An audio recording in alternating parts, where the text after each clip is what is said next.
The Project Gutenberg e-book of Marques de Pombal, folheto para poucos. These e-books for the use of anyone anywhere in the United States and most other parts of the world at no cost and with almost no restrictions whatsoever.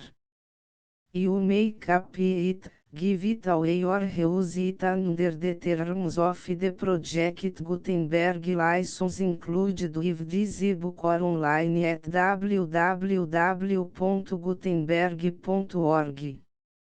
If you are not located in the United States, you will have to check the laws of the country where you are located before use this ebook. Title: O Marques de Pombal, folheto para poucos. Author: Manuel Caldas Cordeiro. Release date: July 3, 2010. E-book Jogo da Velha 33057. Most recently updated, January 6, 2021. Language: Portuguese. Credits: Produced by Pedro Saborano. Start of the Project Gutenberg e-book. O Marques de Pombal, folheto para poucos. Manuel Caldas Cordeiro. O Marques de Pombal, folheto para poucos. Porto. Tipografia de AJ da Silva Teixeira. Rua da Cancela Velha, 70.890. O Marques de Pombal. Publicações do autor. A Vigília. N. Graus 1, 1886. A Vigília, N. Graus 2, 1886. Pirilampos, colaboração de Eduardo Pacheco, N. Graus 1, 1888. Pirilampos, colaboração de Eduardo Pacheco, N. Graus 2, 1888. O Marques de Pombal, 1890. Rimes Foles, em preparação. Contos Sinistros, em preparação, Manuel Caldas Cordeiro. O Marques de Pombal, folheto para poucos.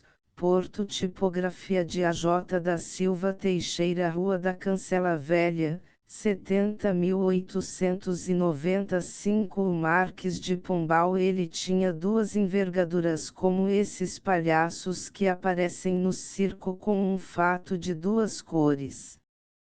A envergadura do beato, do amigo de D. José, do providencial expurgador da impiedade, a envergadura do livre-pensador, do filósofo preocupado com o que dele diziam os contemporâneos. Diziam boas coisas os contemporâneos. O Choiseu, um vizinho da sobre loja, portanto chamava-lhe, um tacanho aventureiro que tinha sempre um jesuíta a cavalo no nariz. O Massader Garção e o sensaborão Antônio Diniz da Cruz e Silva chamavam-lhe Dinio, muito alto e muito poderoso e outras baboseiras. Os que viviam seis junto dele elogiavam-no uns por medo, outros por interesse. Os de longe, embora corressem parelhas, no talento e no caráter, eram tão amáveis como o ministro de Luís XV. Como político, os seus actos de governo derivam das duas atitudes que se quis dar toda a vida. Atitudes que estão em antítese guerreira e são uma revelação do caráter repugnante e hipócrita deste doutrinário que não teve nem a aberta franqueza, nem o espírito absolvidor dos homens que imitou sempre. Chamam-se elas de Luís da Cunha, Alexandre de Gusmão, Francisco Xavier de Oliveira, o Cavaleiro de Oliveira, e o Dr. Antônio Ribeiro Sanches. Eis os homens que tomou para norma das suas ideias ocultas de livre pensador. De D.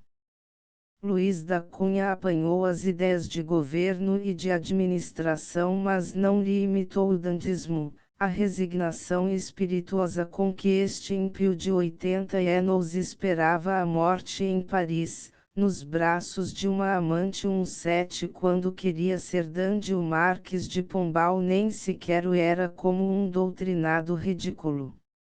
O único traço de suposto dantismo, que historiadores como Rebelo da Silva e o Ezenar Pinheiro Chagas nos dão, é a maneira por que ele assestava a sua tremenda luneta. Tal e qual um velho de intrudo, de rabicho, bastão, óculos e o corninho pendurado ao pescoço. Ele tinha tudo isto, menos o corno de que possuía talvez o plural. As páginas que vão ler-se são um protesto contra a lenda idiota que fez do Marquês de Pombal um homem extraordinário, um homem único, um homem imortal, um homem deslocado no seu meio e no seu século. Ele estava até muito bem posto, o Marquês no meio e no século. O Marquês de Pombal viveu em Londres, de onde trouxe a crassa ignorância da língua inglesa e a ausência completa de resto própria do seu esquerdismo de desastrado do puritanismo britânico, o grande puritanismo que antecedeu os dandies George IV, Bramall e Lord Pellehrano. O Marquês tinha o caráter e as atitudes de um jacobino digno do ridículo da época ridiculíssima da Revolução, em que chafurdearam um Saint-Just, um Robespierre e um Marat. Monstro de caráter como este último era de corpo, o ministro aplaudido e consagrado pela história tinha uma tão ingênua maldade que a sua atitude dominante consistia em carregar o sobrolho para fingir a pólvora da cólera que lhe explodia na pedreira do coração. Actos que lhe merecessem a imortalidade, não lhe conheço senão os que lhe dão a imorredoura recordação do homem mais bárbaro e mais estupidamente bestial que existiu no regime absoluto. O Marquês de Pombal, como estadista, tem o mesmo mérito que na literatura teria o escritor que herdasse os manuscritos de um nove falecido, e, publicando-os em seu nome, fosse declarado um dos maiores talentos do século. Neste escrito analisam-se alguns actos culminantes do reinado de Sebastião e o autor procura cingir-se o mais possível aos manuscritos da Biblioteca Pública de Lisboa, aproveitando neles o que há de racional. A conspiração de 3 de setembro de 1758 está envolvida em densas trevas. Todas as hipóteses que se têm formado, todas as divagações que se têm feito, só têm concorrido para perder os historiadores em um labirinto de conjecturas. Assim, uns dizem que a conspiração foi inventada pelo Marquês de Pombal, outros que os tiros não alvejavam o rei, mas um criado, Pedro Teixeira, que tratara insolentemente o Duque de Aveiro. Tudo pode ser, mas como não há um documento que favoreça ou desfavoreça semelhantes hipóteses, nada pode considerar-se como certo. O que é incontestável é que o rei foi ferido no braço, gravemente dizem alguns historiadores. É provável que haja engano.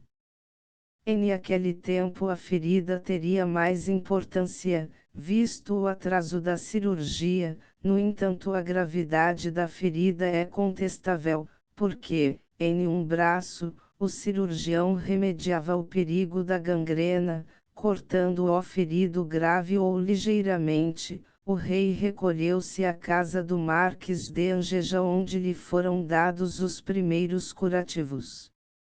Não fazemos a narração minuciosa do atentado, porque ela vem repetida em quase todas as histórias de Portugal. Na do Ezenar Pinheiro Chagas vem ele narrado com muita exatidão. Na mente rancorosa do Marques de Pombal, os conspiradores eram os Tavoras, o Duque de Aveiro e alguns criados. A inocência da família Tavora é hoje tida como certa. O Duque de Aveiro, posto a tratos, confessou que eles eram culpados, mas depois negou. O Marques de Pombal, com a confissão, havia de ter um júbilo feroz. Ele detestava os Tavoras, fidalgos honestos, vaidosos dos seus pergaminhos que o tratavam desprezivelmente por Sebastião José. O tribunal aceitou a confissão do duque, mas quando se retractou, não lhe consentirão. Os desgraçados postos a tratos 11 segundo confessa Michelet, e como logicamente se compreende, muitas vezes confessavam crimes de que estavam inocentes, só para se livrarem de aquele suplício medonho. Os criados do duque foram mais honrados do que ele, nem à força de torturas, confessaram a culpabilidade dos Tavoras, confessando porém a sua, dos seus, e do seu amo. Mas que importava isto ao Marques de Pombal e ao Tribunal de Inconfidência, todo composto de malandros e de estúpidos da casta dele? Sebastião José jurou perder os Tavoras, porque julgou, talvez com razão, que a tentativa da conspiração visava mais a ele do que ao rei. Os Tavoras viveram no antigo luxo e sossego depois do dia 3 de setembro. Corriam boatos de que elas eram cúmplices e elas ouviam perfeitamente esses boatos. Por que não fugiam? Por que não tentavam precaverem-se contra essas acusações? Estavam inocentes. Resposta que resume tudo. Resposta que os absolve da louca serenidade com que aguardavam a cólera do rei e do ministro 12 que, no tenebroso espírito ao serviço do seu coração empedrado, preparava as minuciosidades selvagens do cadafalso de Belém. A história, a única repreensão que pode fazer aos desgraçados é esta: vocês deviam conhecer melhor Sebastião José. Julgavam que ele hesitaria em condenar-vos inocentes. Os Tavoras não esperavam tanta infâmia da parte do seu inimigo.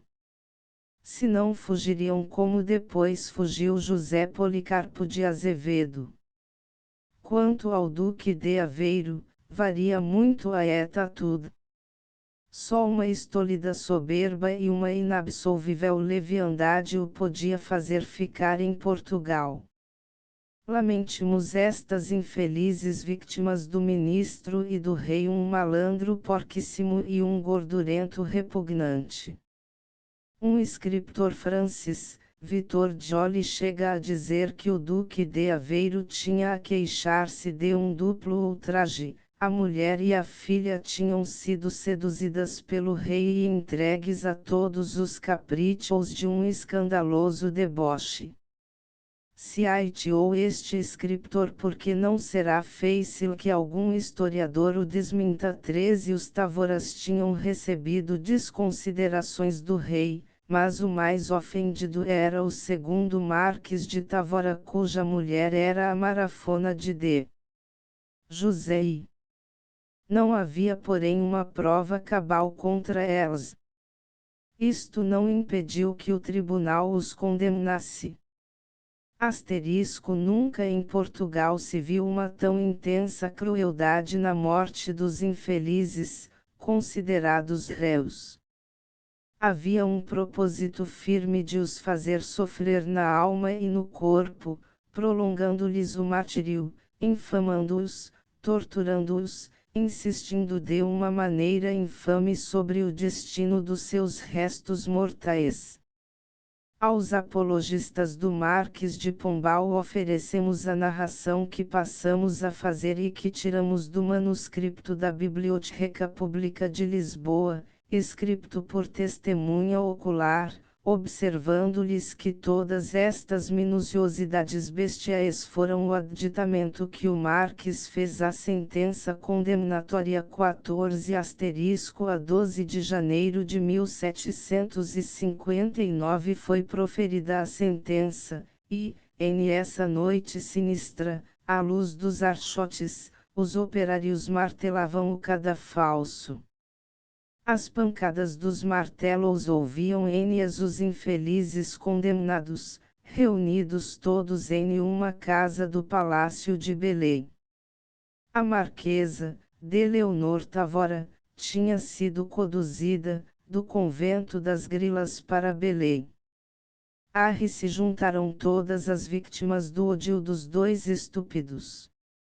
Pela madrugada já o povo enchia a praça e os louguers de onde se pudesse contemplar o horroroso suplício.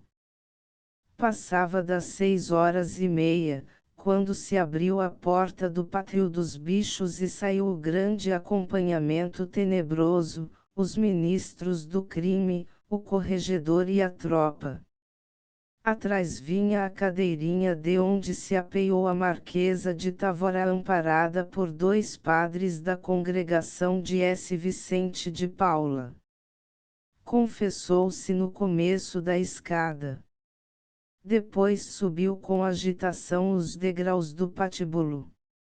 Recebeu ao algoz, e 15 quando ela julgava que ele ia acabar-lhe a vida, o carrasco descreveu-lhe minuciosamente o instrumento que ia servir ao seu suplício, mostrou-lhe a corda que havia de estrangular os seus dois filhos, e o gênero, o maço que havia de quebrar-lhes as pernas, os braços, contou-lhe como havia de morrer o marido, e em que divergia a morte do pai da dos filhos.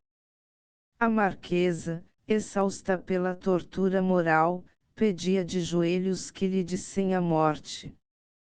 Amarraram-N à cadeira, tiraram-lhe o lenço do pescoço, vendaram-N e, o cutelo ferindo-a na nuca, decepou-lhe a cabeça.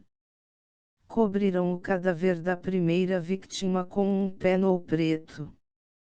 Saiu a cadeirinha outra vez do pátio e apeou-se Queissai desfalecido, pálido como um cadáver, entorpecido na lembrança do martírio que lhe iam infligir, um rapaz de 21 anos, loiro, amado talvez.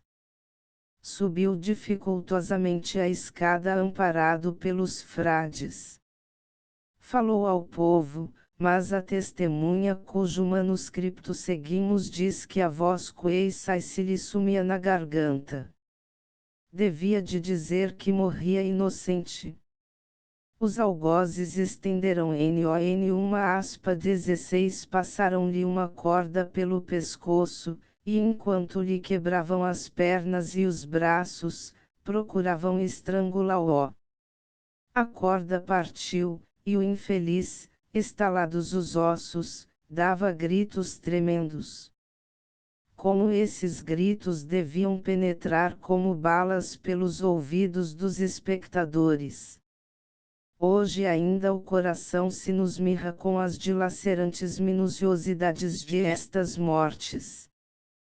Pela terceira vez trouxe a cadeirinha a terceira vítima, o Marques de Tavora, o novo, o que o rei tinha corneado.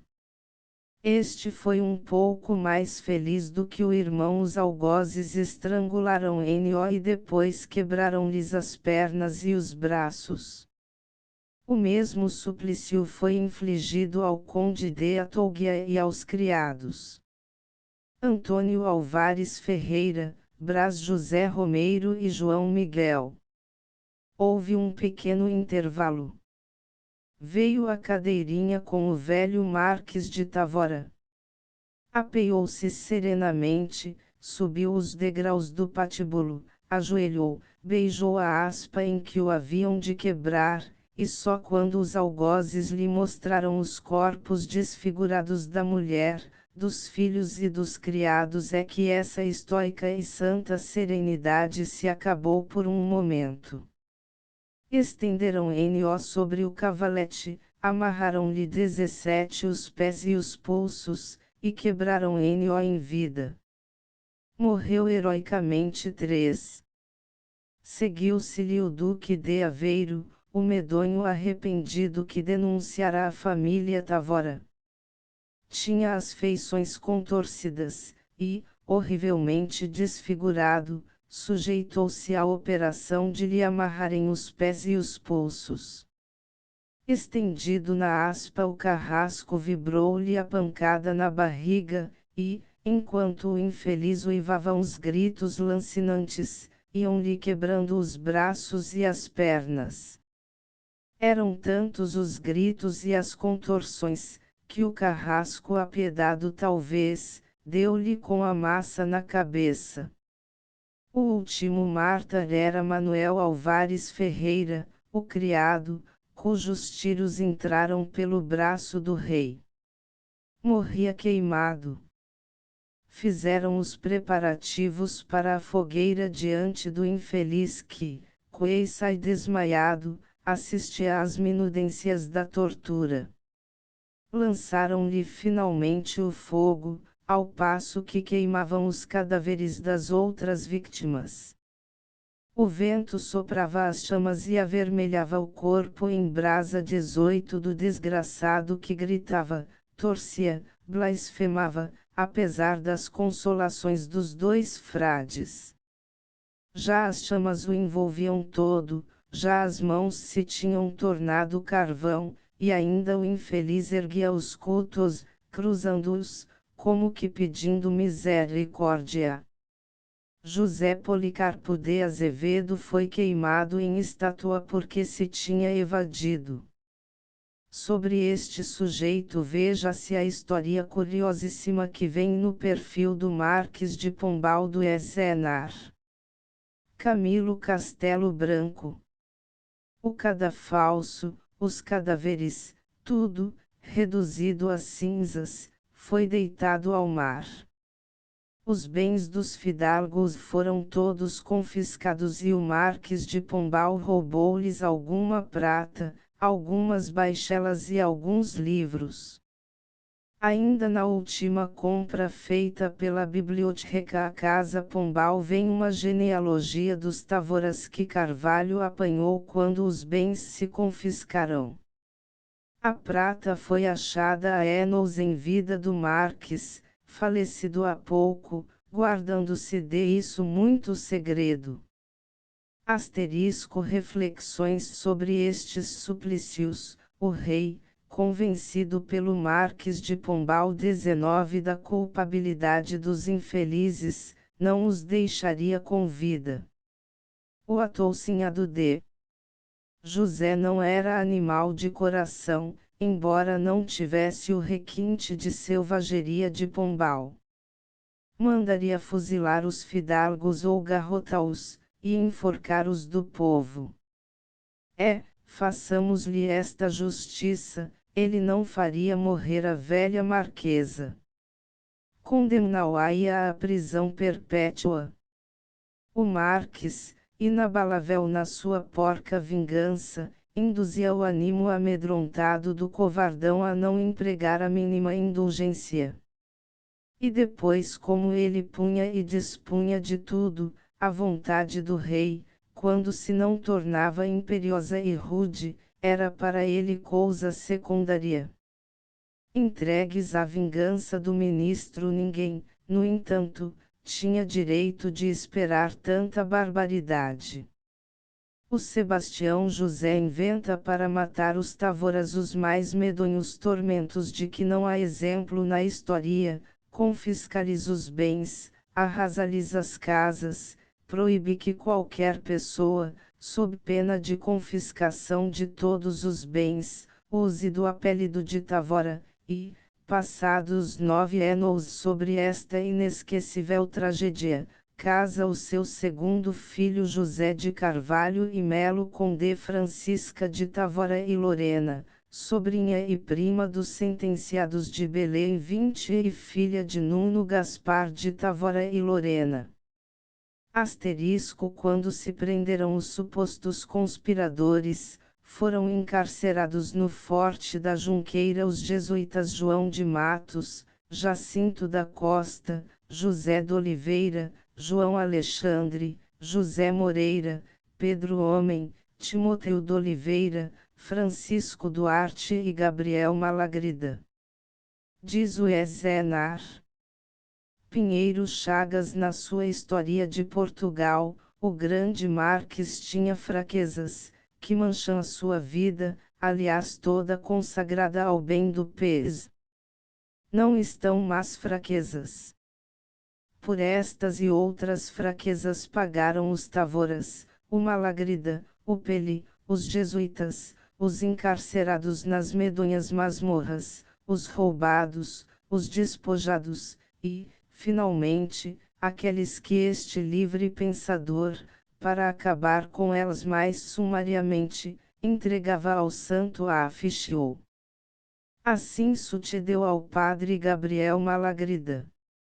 Malagrida era um velho septagenário a quem o sublime histerismo cristão fazia venerado de todos.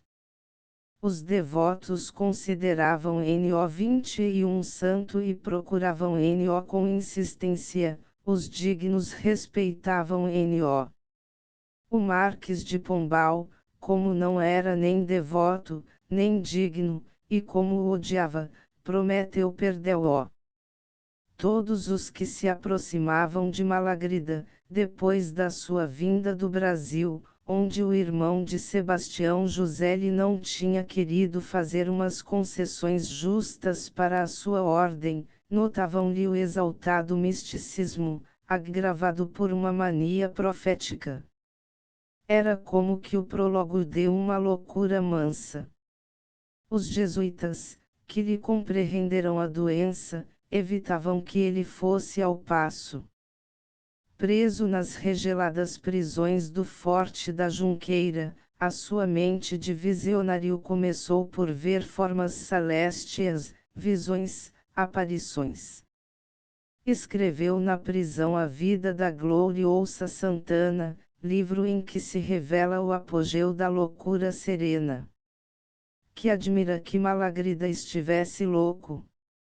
A prisão, a velhice, os maus tratos, os antecedentes da sua vida agitadíssima, cortada de trabalhos, os anos de missionário, tudo concorreu para tornar inevitável esta loucura. O livro de Malagrida foi um pretexto para o Marques de Pombal o entregar 22 à Inquisição. O processo foi sumário e toda a responsabilidade dele cabe ao repugnantíssimo cínico que a maior parte dos historiadores consideram ainda como um iluminado. Todos proclamavam a inocência do mártir imolado ao ódio do ministro. A sentença é escrita em aquele estilo manhoso, vago, solene, pérfido, jesuítico, como se diz hoje, de que o Marques de Pombal foi o mestre e o inspirador.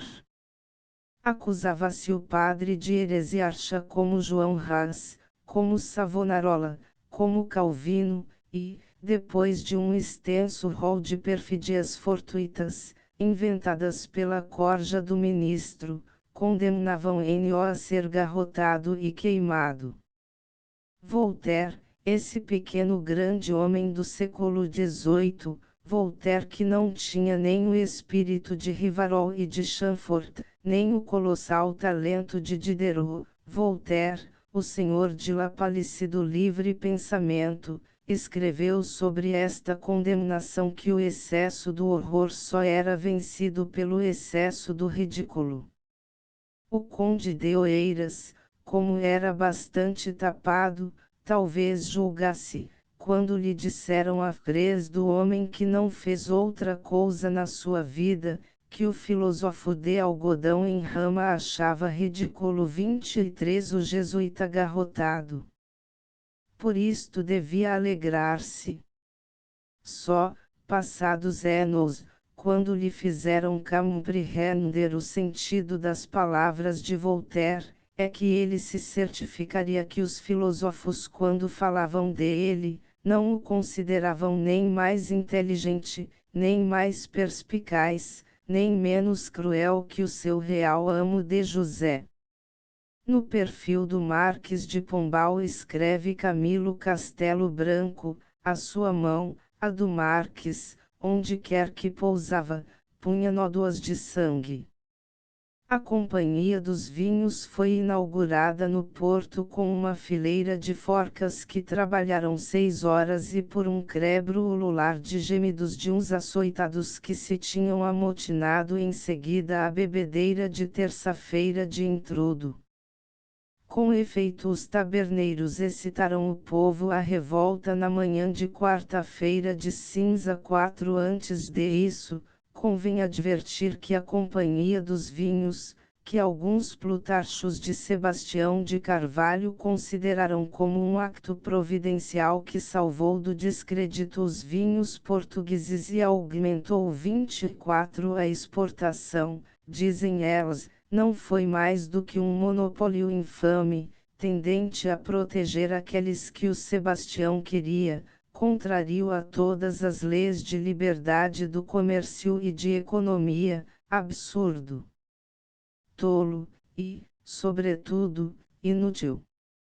A companhia tinha o privilégio de vender vinho em 3 léguas de redor da cidade em 1764, tinha o exclusivismo do fabrico da aguardente no Minho, em Trás-os-Montes, na Beira. Os proprietários, como eram contrários à companhia, só podiam vender uma certa quantidade de vinho, fixada pela companhia, e eram obrigados, sob penas graves, a declarar a quem o vendiam. E morta o legislador. Era de esta e de outras maneiras que este grande liberal impulsionava o comércio e a agricultura. Ainda há mais uma série de medidas que são o complemento deste amontoado de desconchavos, de tolices e de privilégios. Os amotinados de 23 de fevereiro entraram nos escritórios da Companhia dos Vinhos, quebraram os móveis e queimaram os papéis. Eu não quero crer que operasse em estas 25 criaturas o espírito liberal e revolucionário, mas sim, como o dá a entender o grande escritor citado, vestígios das bebedeiras de terça-feira de intrudo. Sebastião José de Carvalho, esse iluminado, viu na revolta dos bêbados um atentado contra a pessoa do rei, um crime de lesa majestade, um protesto contra os irrevogáveis decretos do seu real amo. Que malandro! O real amo de Sebastião de Carvalho era ele mesmo. O cínico considerava-se mais rei do que o próprio rei, e quando via indisciplinas contra os seus decretos, punia-as como crimes de lesa majestade.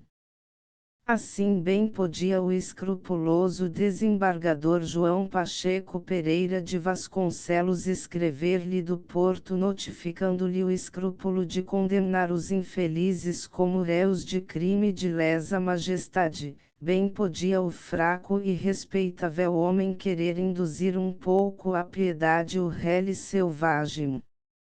Tudo foi inútil. O processo durou 5 longos meses, longos para Sebastião de Carvalho, que de Lisboa não fazia senão mandá-o abreviar sumariamente. Ele ansiava que se soubesse, que morria gente enforcada por sua causa. O mostrengo bem sabia que viriam historiadores que depois 26 escreveriam: Sebastião de Carvalho tinha a inquebrantável severidade dos grandes espíritos. Finalmente rejubilou Sebastião. A 11 de outubro foi proferida a sentença condenando à forca 21 homens e 5 mulheres, a pena de açoites e confiscação de metade dos bens 26 homens, a pena de açoites, confiscação de metade dos bens e degredo para Éfrica 8 homens e 9 mulheres, e uma outra infinidade de penas um pouco menores. No dia 14 Surrirama morrer na forca 13 homens, 8 tinham fugido, e 4 mulheres. Uma escapou da forca, por causa da gravidez. A soma total dos condenados às diversas penas é de 237. E os vinhos nem por isso se vendiam mais. Historiadores afectos ao Marques, não ocultam a revolta de semelhantes iniquidades, e não deixam de confessar a completa inutilidade que a companhia trouxe ao comércio e à exportação. Tem-se publicado listas, mais ou menos exatas, sobre o número de pipos exportadas antes e depois do monopólio. Arrivai uma, inteiramente inédita, ao mesmo tempo imparcial, visto que é copiada dos 27 manuscritos adquiridos, no ano de 1889, à Casa Pombal pela Biblioteca Pública de Lisboa. O número de estas pipos é exportado para os comissários ingleses. Eis a lista, nos 7 anos anteriores ao monopólio, anos. Pipos 1750. 15.121.1751. 17.406.752. 13.238.753. 21.257.754. 14.773.755. 13.124.756. 12.094 Sama. 1072.013 nos 7 anos depois do monopólio, anos. Pipos 1757. 11.317.758. 16.568.759. 16.413.760. 17.130.761. 14.785.762. 21.199.763. 9.683 Sama. 1072.095 para aumentar 82 pipos somente na exportação inglesa, que nas outras foi grande 28 a diminuição depois do monopólio, mandou Sebastião de Carvalho enforcar, açoitar e degradar a enorme porção de desgraçados, que além de terem fome, pagaram com a vida, com o corpo, com a sode e com o dinheiro a mania reformadora do delirante mostrengo. A fazer um estudo patológico sobre o coração e o cérebro deste homem verdadeiramente extraordinário em uma qualidade única, a suprema crueldade. Ele era um bicho estranho, que em outro qualquer país seria considerado como um delirante furioso, mas que em Portugal é ainda tido, graças aos historiadores que fazem histórias, um ministro providencial.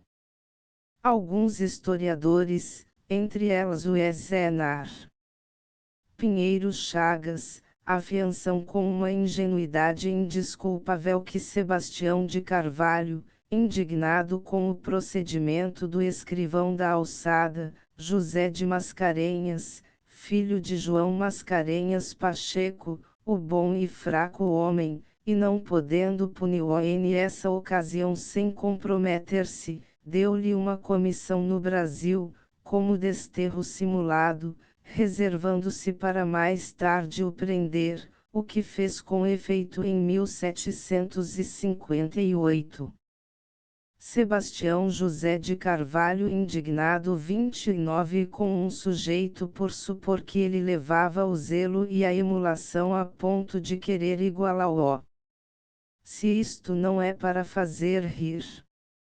Dir-se-ia que o ministro não queria rivas em nenhuma qualidade em que ele realmente não os tinha.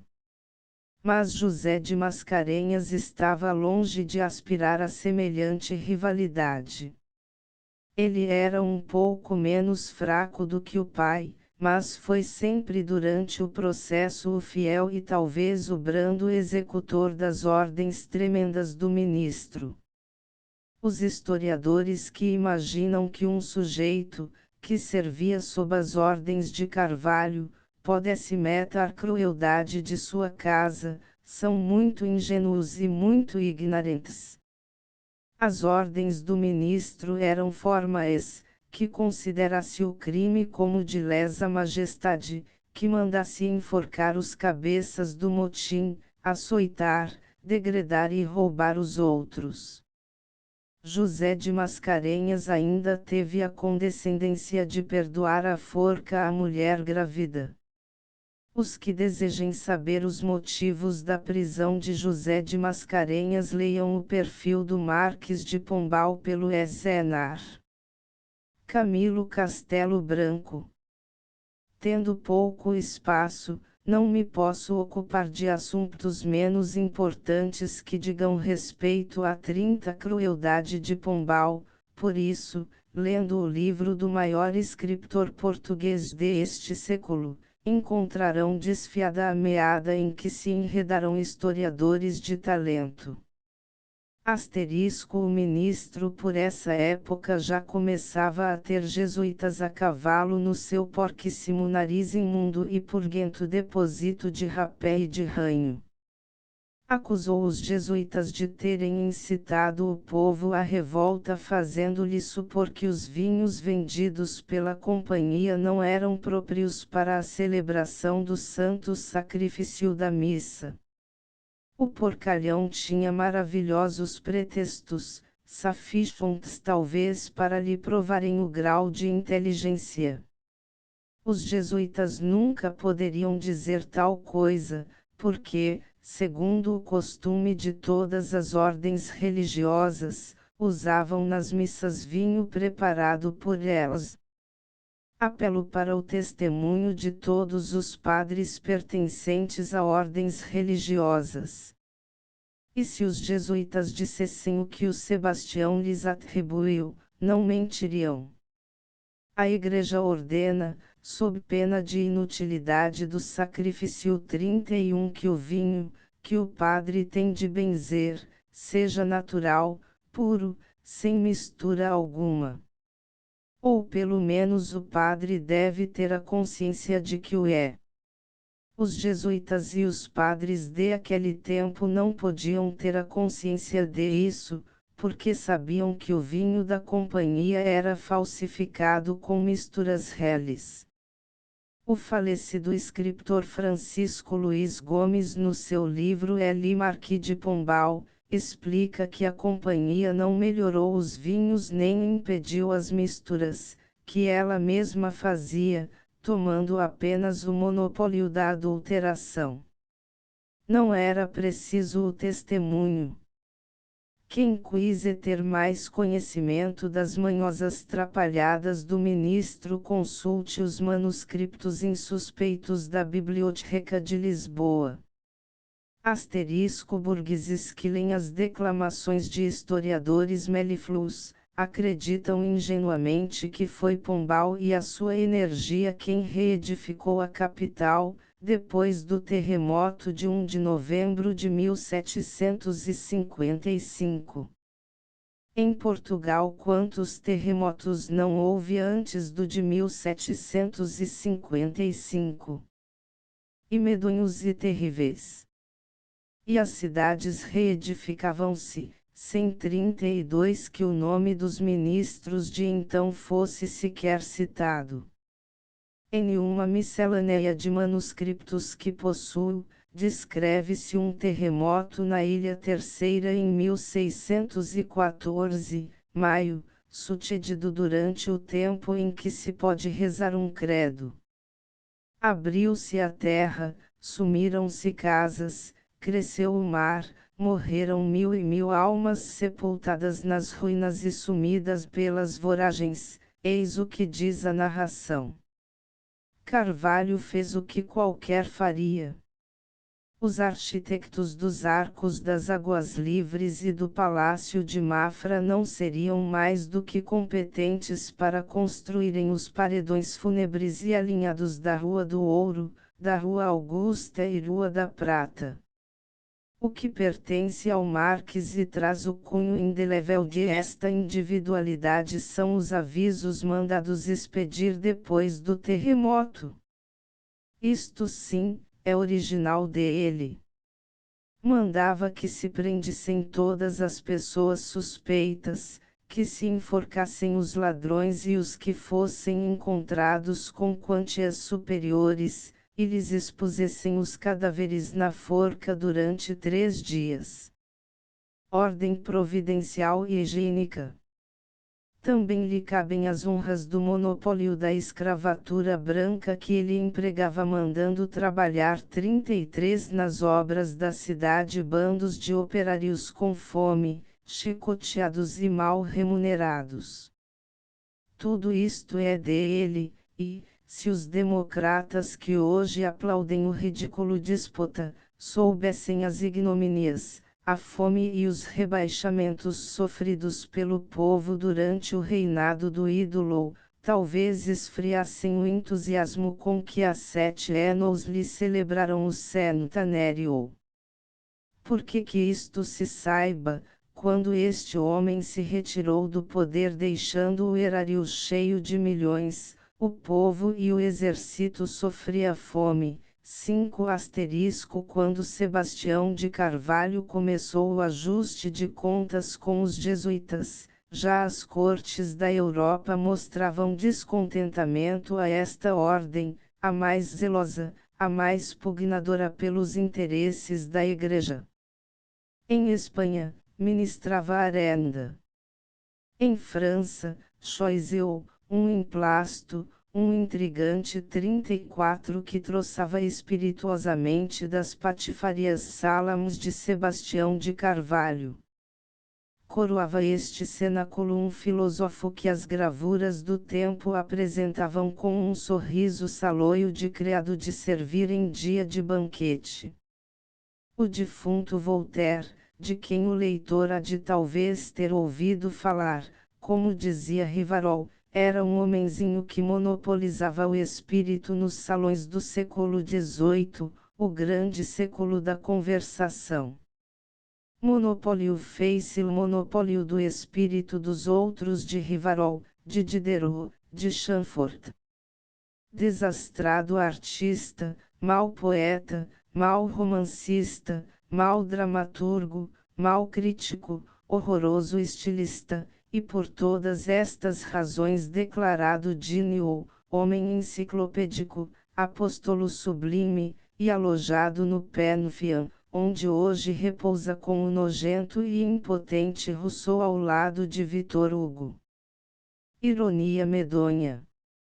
O homem que no século XIX mais entusiasmo, mais estilo, mais arte, mais energia moral, despendeu na factura de um monumento de poesia, cofre à prova de fogo onde estão guardados todos os versos torturados, todas as pérolas da poesia, todas as frases filtradas, junto dos 2 que com o seu cinismo 35 mais concorreram para o descrédito da grande arte. Homens criminosos porque não esforçaram o talento que tinham e porque consentiam que desperdiçassem a grande faculdade da admiração os que os adjetivavam banalmente. Talentos difusos, Salams, precisando de um campo largo e aplanado para se espojarem, foram o alvo das aclamações de um século, e hoje seriam talvez dois citados escritores ilegíveis da revista dos dois mundos. Juntava-se a elas a Pam Pudor, a espirituosa mulher que deu aos franceses mobília, alegria e gozo. Esta sim, tinha razão de queixa dos jesuítas, que lhe comprometiam e refriavam as ambições. A guerra contra elas foi tão iníqua e tão tola que até os seus inimigos, até Voltaire, protestaram contra ela.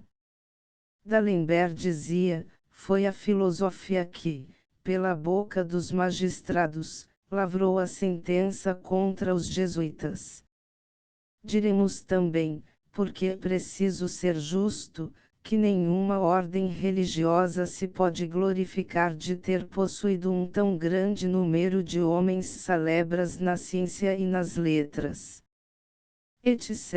etc. A todos estes meios de aumentar a 36 sua consideração e crédito juntavam um outro não menos seguro, que era a regularidade do seu comportamento e costumes. Embora se tenham publicado calúnias contra elas, devemos confessar que nenhuma ordem deu menos motivos para isso. Até aqui D'Alembert. Não citaremos mais por inutilidade. Em 1759 foram expulsos, de Portugal. Em 1764 foi a sociedade suprimida em França e os bens confiscados, e em 1773 aparecia o breve Dominus Ace Redemptor, que suprimia a Companhia de Jesus, considerando perigosa a sua doutrina. Firmava ao pulso fraco mas parricida, de Clemente XIV que em pleno peito apunhalava os seus mais zelosos filhos. Sejamos lógicos, negar que os jesuítas prestavam inúmeros serviços à Igreja é parvoíce. Se prestavam serviços, por que que a Igreja os suprimia? Quem não vê aqui o grande erro e o grande crime de Ganganelli, o cardeal que obteve a tiara com a expressa condição de suprimir a Ordem 637 eis uma prova da honradez inquebrantável do velho Marques, de José quis casar o príncipe do Brasil, seu neto, com a infanta de Maria Francisca. Sebastião opunha-se teimosamente e manhosamente a este enlace porque, dizia ele, uma aliança com a França seria muito proveitosa a Portugal, e propunha o casamento do príncipe com a filha de Luís XVI. Como que sai toda a corte e o rei eram contrários à ideia do Marques, mandaram-se vir de Roma os breves da dispensa para se efetuar a primeira aliança projetada. Os papéis chegaram e ficaram em poder de Sebastião José. O rei adoeceu da paralisia mortal e ateimou para que se abreviasse o contrato. Procuraram-se os papéis em casa de Pombal, que os sumiu. Julgo que este último facto foi o que denunciou abertamente a D. José o empalmador de documentos. Pois que passado o tempo, quando o Marques ia a entrar na câmara em que jazia o rei enfermo, este apontou-lhe a porta disparando sobre ele um olhar carregado e colérico. 38 O pobre D. José com o horror religioso que os antigos cortesãos lhe influenciaram, possuiu-se de um justo remorso pelos crimes cometidos de conivência com o asqueroso mostrengo que fizera seu primeiro-ministro. Uma tardia bonacheirice, onde havia um pouco de energia, de ódio, de piedade e de gratidão para com o companheiro repulsivo dos seus crimes, evitou que o rei punisse com severidade o aventureiro desprezível e já desprezado. A corte, sabedora da repulsão do rei pelo grande e ridículo criminoso, começou a fazer a Sebastião toda a qualidade de desfeitas, sendo um dos maiores desfeiteadores o cardeal Cunha, um antigo amigo do Marques. Bom homem. D. José o Gordo morreu no Palácio da Ajuda em 24 de fevereiro de 1777. A 4 de março de 1777, dia seguinte ao de um decreto da Rainha D. Maria e que exilava o ex-ministro amavelmente para Pombal e lhe fazia mercê da comenda de S. Tiago e da Ordem de Cristo, partiu o Marques para a Vila do Titulo. No largo do convento de Belém foi apedrejada pelo povo a carruagem em que ia. D.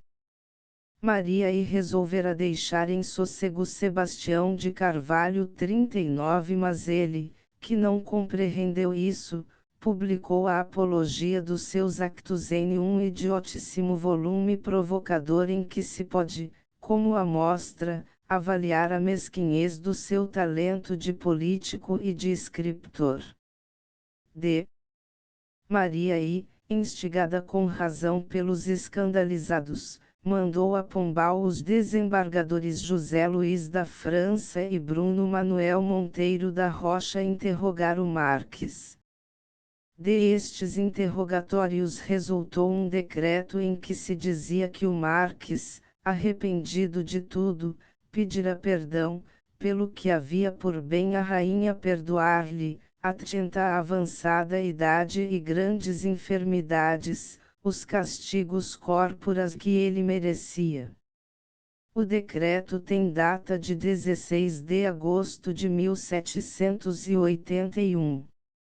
O Marques de Pombal, de joelhos, pedindo perdão. O velho tigre, desdentado para morder, lambia, encolhendo as garras porque já não podia aranhar. Abandonado em um exílio nem sequer mitigado pelas considerações e pelos respeitos que não recebia, este velho como a estúpida maldade do século em que viveu era o espantalho sinistro do seu passado terrorista. Espantalho que não espantava senão moralmente, pois que era o espectro vivo de um monstro amortalhado 40 no sudário de infamias. Parecia que o remorso amarrava à sua coluna de fogo este cadavérico que durante o seu reinado de sangue e de lama não perdoara nunca e fora perdoado. É provável que algumas das suas vítimas se compadecessem dele. Os jesuítas, as vítimas do seu ódio jacobino, quando entraram em Portugal, recolheram-lhe piedosamente os ossos espalhados pelo chão da capela nos despojos da invasão francesa. Parece impossível que algum historiador se não tenha lembrado de dizer que o Marques teria estremecido no túmulo. Qual estremeceu? A poeira ficou piedosamente colocada na urna e a que se misturou com o lixo do chão foi varrida para a rua. Não houve estremecimentos. Não intentamos biografar o Marques de Pombal, mas somente resumir os seus actos de governo e de crueldade. O homem para arre fica exposto em este pelourinho de justiça e de indignação. Quando o Marques 41 de Pombal morreu, o médico achou-lhe 2 pedras no coração. Devia de ter mais quem mandou cortar a mão direita e arrastar a cauda de 4 cavalos um pobre pirotécnico genovês sob pretexto que atentara contra os seus dias, 7 devia de ter mais o contradictório mostrengo que inventou as minuciosidades do cadafalso de Belém, a impiedade de Malagrida, a conspiração dos jesuítas, e o crime de lesa majestade na revolta do Porto. Escritores metafóricos comparam o coração do velho a uma caverna, a um antro. Aquilo era, indulgentemente falando, uma latrina para onde escorriam as fezes da sua alma sempre abundante. Fim. Um vídeo magnífico livro de Camilo Castelo Branco, perfil do Marques de Pombal. Porto, 1882.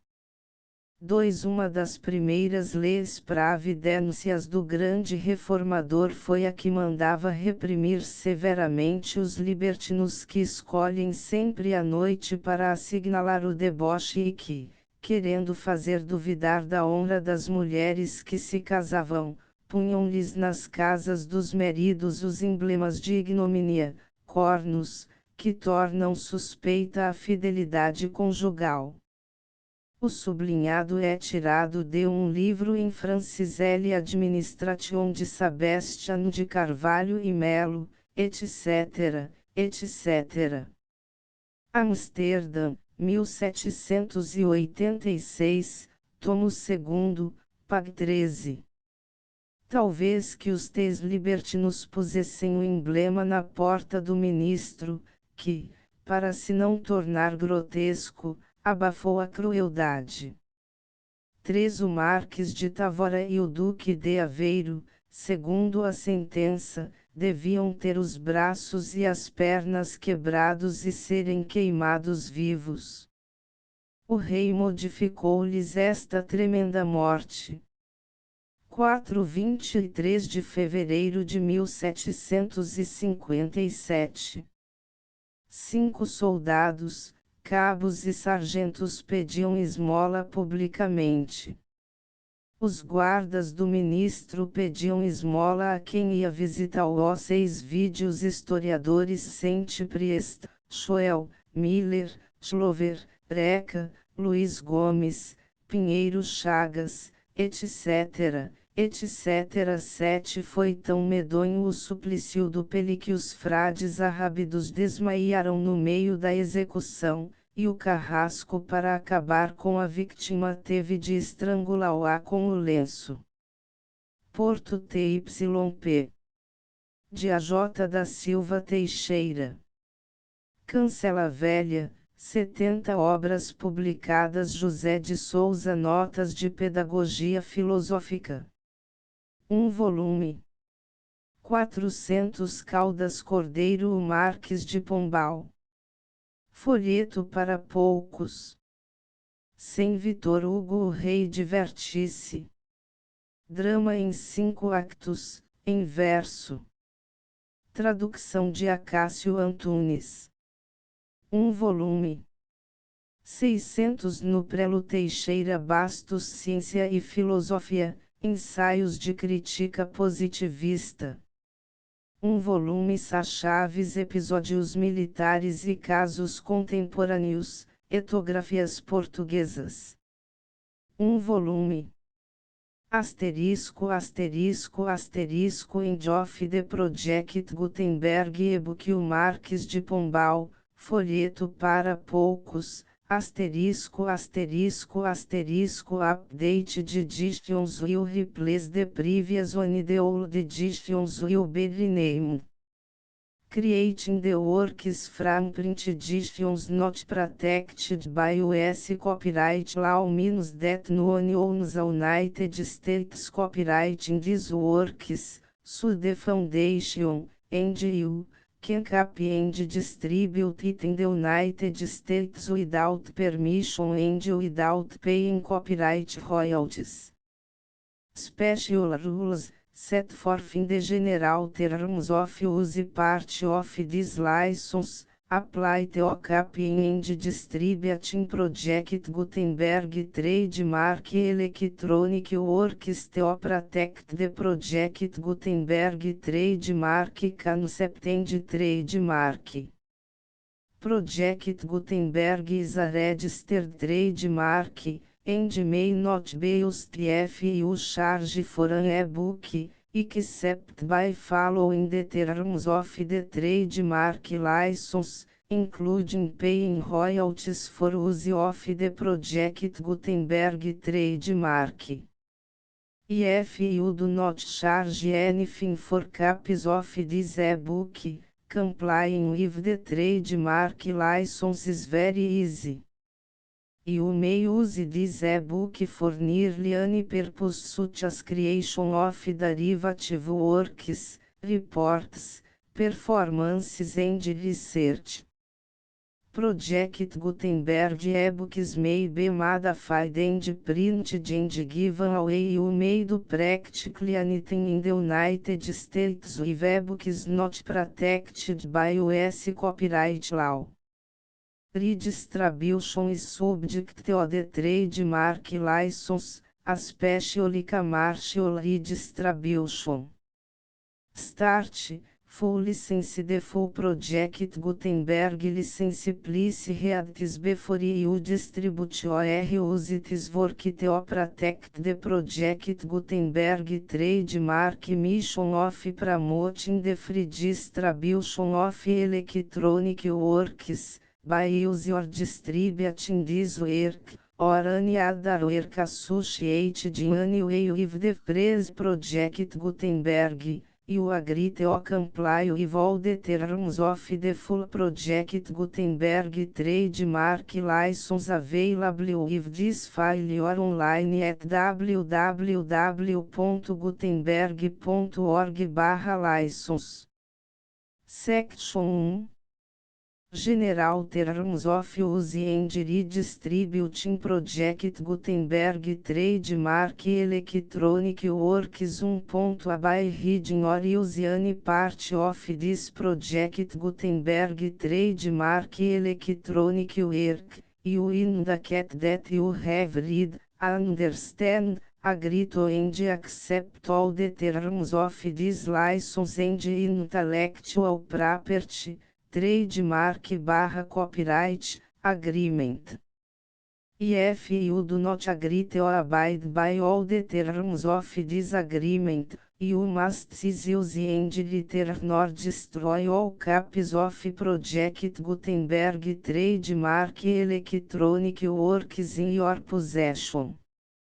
If you pay the fee for obtaining a copy of your access to a Project Gutenberg trademark electronic work and you do not agree to be bound by the terms of this agreement, you may obtain a refund from the person or entity to whom you paid the fee set forth in paragraph 1.8.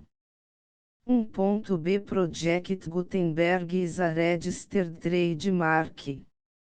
It may only be used on or associated in any way with an electronic work by people who agree to be bound by the terms of this agreement. There are a few fees that you can do with most Project Gutenberg trademark electronic works even without complying with the full terms of this agreement. See paragraph 1.c below. There are a lot of fees you can do with Project Gutenberg trademark electronic works if you follow the terms of this agreement and help preserve free future access to Project Gutenberg trademark electronic works. See paragraph 1.i below. 1c. The Project Gutenberg Literary Archive Foundation, the Foundation or PGLAF, owns a compilation copyright in the collection of Project Gutenberg trademark electronic works.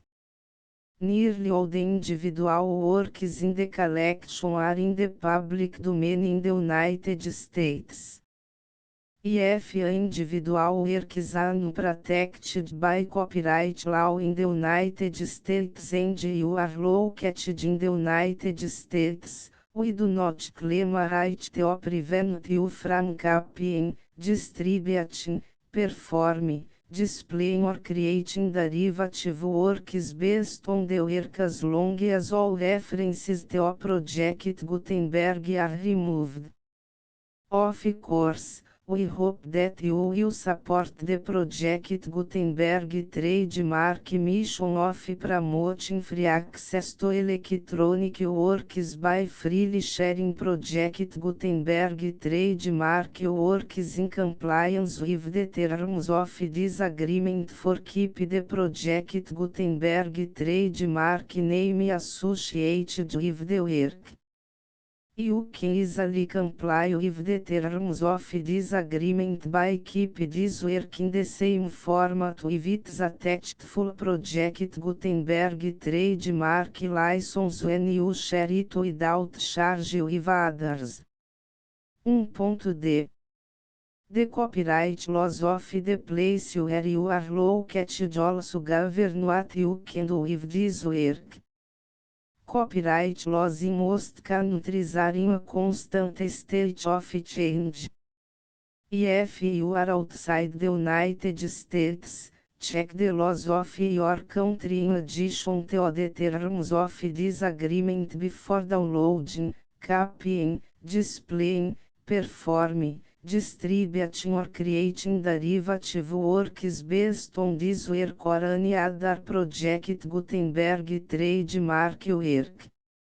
The Foundation makes no representations concerning the copyright status of any work in any country other than the United States. 1.e Unless you have removed all references to Project Gutenberg, 1.e1. The following sentence, with active links to, or other immediate access to, the full Project Gutenberg trademark license must appear permanently whenever any copy of a Project Gutenberg trademark work, anywhere on which the phrase Project Gutenberg appears, or with which the phrase Project Gutenberg is associated, is accessed, displayed, performed, viewed, copied or distributed. This e-book is for the use of anyone anywhere in the United States and most other parts of the world at no cost and with almost no restrictions whatsoever. You may copy it, give it away or reuse it under the terms of the Project Gutenberg license included with this e-book or online at www.gutenberg.org. If you are not located in the United States, you will have to check the laws of the country where you are located before use this e-book. 1.e2. If a individual Project Gutenberg trademark electronic works derived from texts not protected by US copyright law, does not contain a notice indicating that it is posted with permission of the copyright holder, the work can be copied and distributed to anyone in the United States without paying any fees or charges. If you are redistributing or providing access to a work with the phrase Project Gutenberg associated with or appearing on the work, you must comply either with the requirements of paragraphs 1.e1 through 1.e7 or obtain permission for the use of the work and the Project Gutenberg trademark as set forth in paragraphs 1.e8 or 1.e9. 1.e3. If a individual Project Gutenberg trademark electronic works posted with the permission of the copyright holder, your use and distribution must comply with both paragraphs 1.e1 through 1.e7 and any additional terms imposed by the copyright holder. Additional terms will be linked to the Project Gutenberg trademark license for all works posted with the permission of the copyright holder found at the beginning of this work. 1.E4 Do not unrecord that or remove the full Project Gutenberg trademark license terms from this work, or any files containing a part of this work or any other work associated with Project Gutenberg trademark. 1.E5 Do not copy, display, perform, distribute or redistribute this electronic work, or any part of this electronic work, without permanently displaying the sentence set forth in paragraph 1.E1 effective links or immediate access to the full terms of the Project Gutenberg trademark license. 1.E6 You may convert to and distribute this work in any binary, compressed, marked up, non-proprietary or proprietary form, including any word processing or hypertext form. However, if you provide access to or distribute copies of a Project Gutenberg trademark work in a format other than plain vanilla ASCII or other format used in the official version posted on the official Project Gutenberg trademark website, www.gutenberg.org fecha parênteses you must, at no additional cost, for expense to the user, provide a copy, a means of exporting a copy, or a means of obtaining a copy upon request,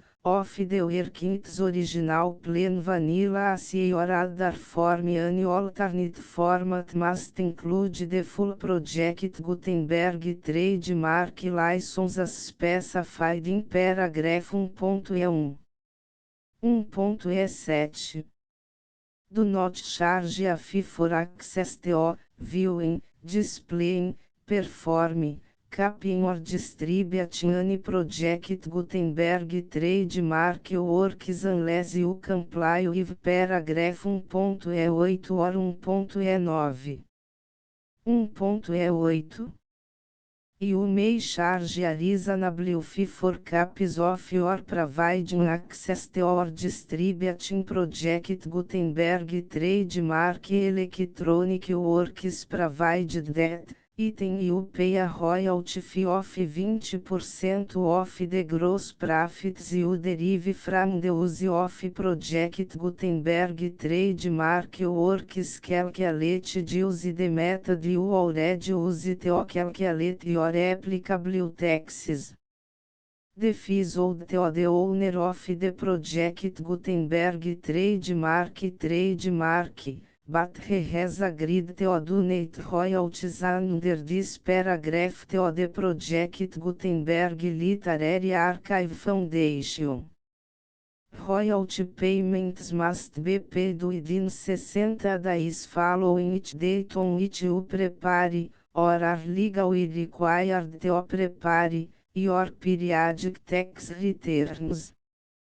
Royalty payments should be clearly marked as such and sent to the Project Gutenberg Literary Archive Foundation at the address specified in Section 4, Information about donations to the Project Gutenberg Literary Archive Foundation. Item you provide a full refund of any money paid by a user who notifies you in writing, or by email, within 30 days of receipt that S/he does not agree to the terms of the full Project Gutenberg trademark license. You must require such a user to return or destroy all copies of the works possessed in a physical media and discontinue all use of and all access to other copies of Project Gutenberg trademark works. Item you provide, in accordance with paragraph 1.f3, a full refund of any money paid for our core replacement cap, if a defect in the electronic works discovered and reported to you within 90 days of receipt of the work. Item you comply with all other terms of this agreement for free distribution of Project Gutenberg Trademark Works. 1.E9 If you wish to charge a or distribute a Project Gutenberg Trademark Electronic Work or group of works on different terms than are set forth in this agreement, you must obtain permission in writing from the Project Gutenberg Literary Archive Foundation, the manager of the Project Gutenberg Trademark. Contact the foundation as set forth in section 3 below. 1.f1.f1 Project Gutenberg volunteers and employees expend considerable effort to identify, do copyright research on, transcribe and proofread works not protected by US copyright law in creating the Project Gutenberg Trademark Collection.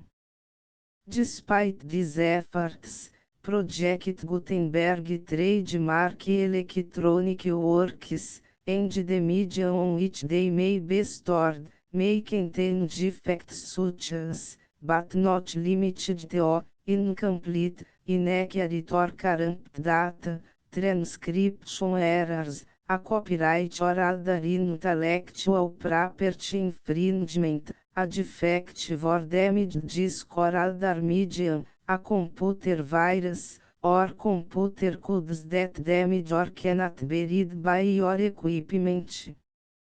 1.f2 Limited warranty, disclaimer of damages, except for the right of replacement or refund described in paragraph 1.f3, the Project Gutenberg Literary Archive Foundation, the owner of the Project Gutenberg Trademark, and any other party distributing a Project Gutenberg Trademark Electronic Work under this agreement, disclaim all liability to you for damages, costs and expenses, including legal fees. You agree that you have no remedies for negligence, strict liability, breach of warranty or breach of contract except as provided in paragraph 1.f3. You agree that the foundation, the trademark owner, and any distributor under this agreement will not be liable to you for actual, direct, indirect, consequential, punitive or incidental damages even if you give notice of the possibility of such damage. 1.f3 Limited right of replacement or refund, if you discover a defect in this electronic work within 90 days of receive it, you can receive a refund of the money, if any, you paid for it by sending a written explanation to the person you received the work from. If you received the work on a physical medium, you must return the medium with your written explanation. The person or entity that provided you with the defective work may elect to provide a replacement cap in lieu of a refund. If you received the work electronically, the person or entity providing it to you may choose to give you a second opportunity to receive the work electronically in lieu of a refund. If the second cap is also defective, you may demand a refund in writing without further opportunities to fix the problem. 1.f4 except for the limited right of replacement or refund set forth in paragraph 1.f3, these works provided to Oasis, with no other warranties of any kind, express or implied, including but not limited to warranties of merchantability or fitness for any purpose. 1.f5 Some states do not allow disclaimers of certain implied warranties or the exclusion or limitation of certain types of damages. If any disclaimer or limitation set forth in this agreement violates the law of the state applicable to this agreement, the agreement shall be interpreted to make the maximum disclaimer or limitation permitted by the applicable state law. The invalidity or unenforceability of any provision of this agreement shall not void the remaining provisions. 1.f6 Indemnity, you agree to indemnify and hold the foundation, the trademark owner, any agent or employee of the foundation, anyone providing copies of Project Gutenberg trademark electronic works in accordance with this agreement, and any volunteers associated with the production, promotion and distribution of Project Gutenberg trademark electronic works, harmless from all liability, costs and expenses, including legal fees, that arise directly or indirectly from any of the following which would or cause to occur. A. Distribution of this or any Project Gutenberg trademark work. B. Alteration, modification, or additions or deletions to any Project Gutenberg trademark work, and C. Any defect you cause. Section 2. Information about the mission of Project Gutenberg trademark. Project Gutenberg trademark is synonymous with the free distribution of electronic works in formats readable by the widest variety of computers, including obsolete, old, middle-aged and new computers. It exists because of the efforts of hundreds of volunteers and donations from people in all walks of life.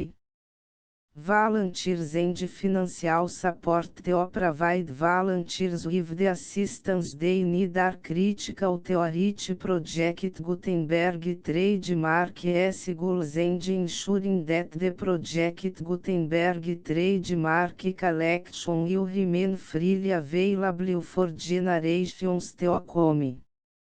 Em 2001, the Project Gutenberg Literary Archive Foundation was created to provide a secure and permanent future for Project Gutenberg trademark and future generations. To learn more about the Project Gutenberg Literary Archive Foundation and how your efforts and donations can help, see sections 3 and 4 and the Foundation information page at www.gutenberg.org. Section 3. Information about the Project Gutenberg Literary Archive Foundation. The Project Gutenberg Literary Archive Foundation is a non-profit 501(c)(3) educational corporation organized under the laws of the State of Mississippi and granted tax-exempt status by the Internal Revenue Service. The Foundation Senior Federal Tax Identification Number is 64-62215441. Contributions to the Project Gutenberg Literary Archive Foundation are texts deductible to the full extent permitted by US federal laws and your state's laws. The Foundation's business office is located at 809 North 1500 West, Salt Lake City, Utah 84116, 8015961887. E-mail contact links and up-to-date contact information can be found at the Foundation's website and official page at www.gutenberg.org/contact section 4.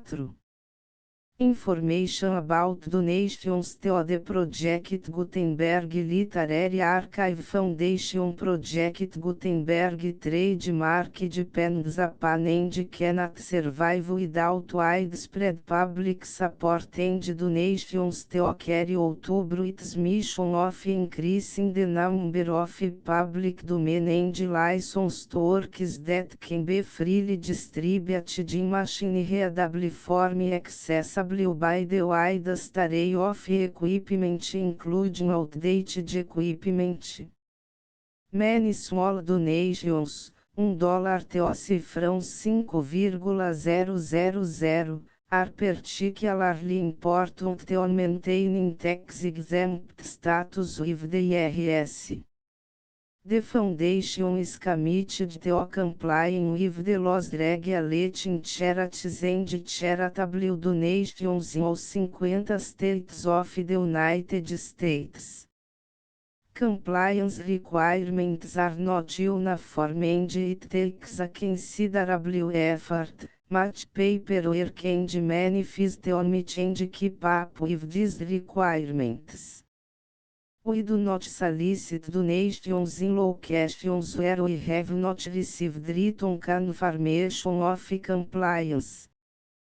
To send donations or determine the status of compliance for any particular state, visit www.gutenberg.org/donate. While we cannot and do not solicit contributions from states where we have not met the solicitation requirements, we know of no prohibition against accepting unsolicited donations from donors in such states who approach us with offers to donate. International donations are gratefully accepted, but we cannot make any statements concerning tax treatment of donations received from outside the United States. US laws alone swamp our small staff. Please check the Project Gutenberg web pages for current donation methods and addresses. Donations are accepted in a number of other ways including checks, online payments and credit card donations. To donate, please visit www.gutenberg.org/donate. Section 5. General Information about Project Gutenberg Trademark Electronic Works. Professor Michael S. Hart was the originator of the Project Gutenberg trademark concept of a library of electronic works that could be freely shared with anyone. For 40 years, reproduced and distributed Project Gutenberg trademark ebooks with only a loose network of volunteer support. Project Gutenberg trademark ebooks are often created from several printed editions, all of which are confirmed as not protected by copyright in the US unless a copyright notice is included. Thus, we do not necessarily keep ebooks in compliance with any particular paper edition. Most people start at our website, which has the main page search facility, www.gutenberg.org. This website includes information about Project Gutenberg trademark, including how to make donations to the Project Gutenberg Literary Archive Foundation, how to help produce our new ebooks, and how to subscribe to our email newsletter to hear about new ebooks. Publicações do autor Marques de Pombal, José de Souza Caldas Cordeiro, Vitor Hugo Teixeira Bastos, Sá Chaves, The Full Project Gutenberg License.